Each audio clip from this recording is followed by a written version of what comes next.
I have a very important question to ask before this review commences. What you gonna do when the bad boys come for you? Bad boys, what you gonna do? What you gonna do when they come for you?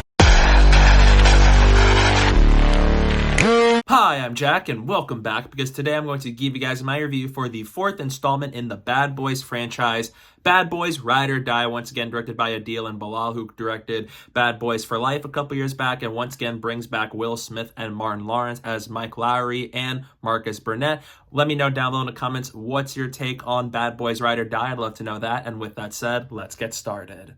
The movie follows wisecracking Miami detectives Mike Lowrey and Marcus Burnett as they embark on a dangerous mission to clear the name of their late police captain after he gets linked and exposed to having ties to the drug cartels, all while being fugitives that are now on the run.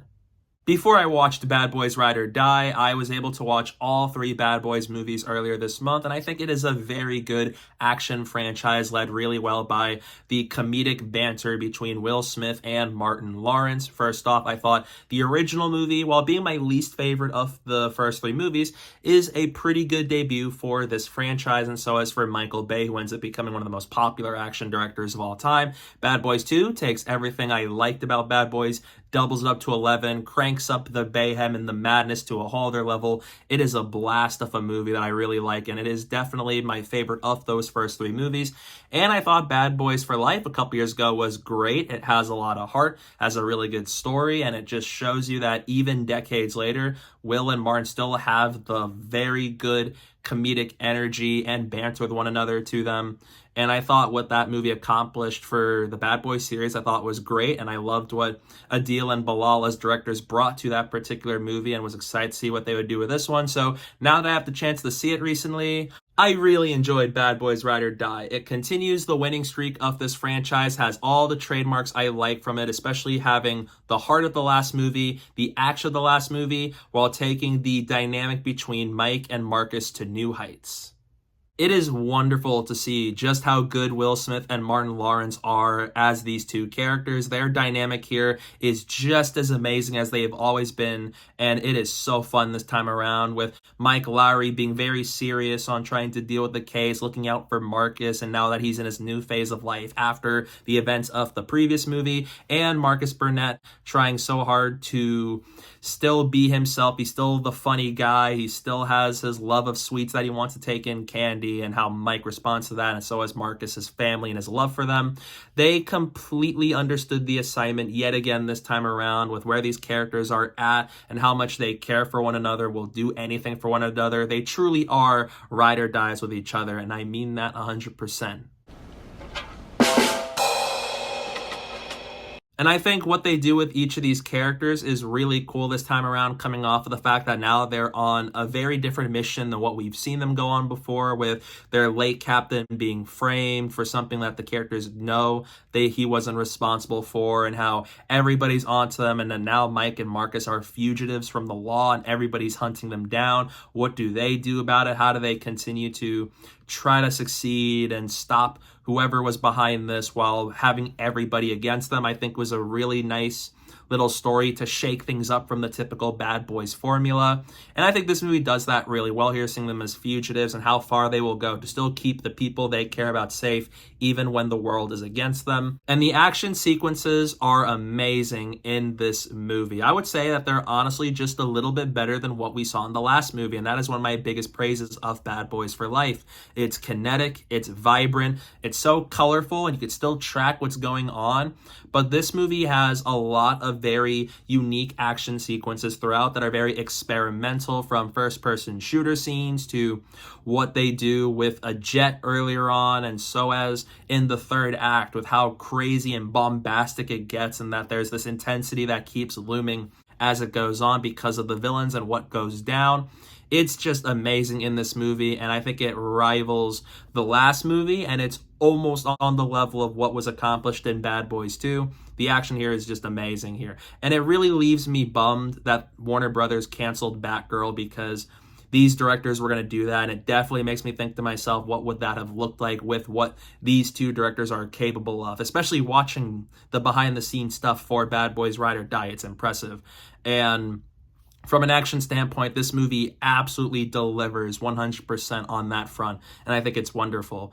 And the comedy of this movie is really funny, and I think that aside from some jokes that are put in at pretty weird times, most of them landed and most of them got a big laugh out of me, especially with Martin Lawrence's character still being the main center of the comedy, and how Mike Lowrey responds to that is always really funny, and that's because of how good the dynamic between Will Smith and Martin Lawrence is. And I'd say that as far as pacing goes, this is one of the best paced movies in the series. I think the first two movies' biggest fault is the pacing can be a bit weak.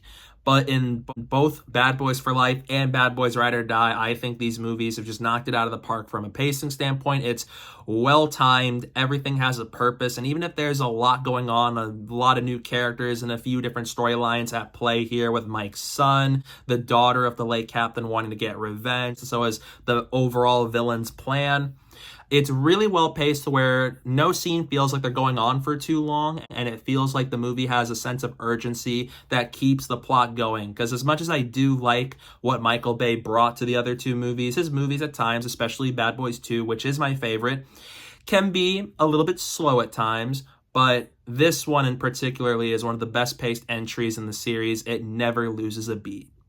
The way the overall story develops Mike and Marcus, with Marcus feeling very spiritual, being this more spiritual person who believes in having faith in the right people and that things will always be okay, versus Mike's attitude and how he does things and how he takes things very seriously.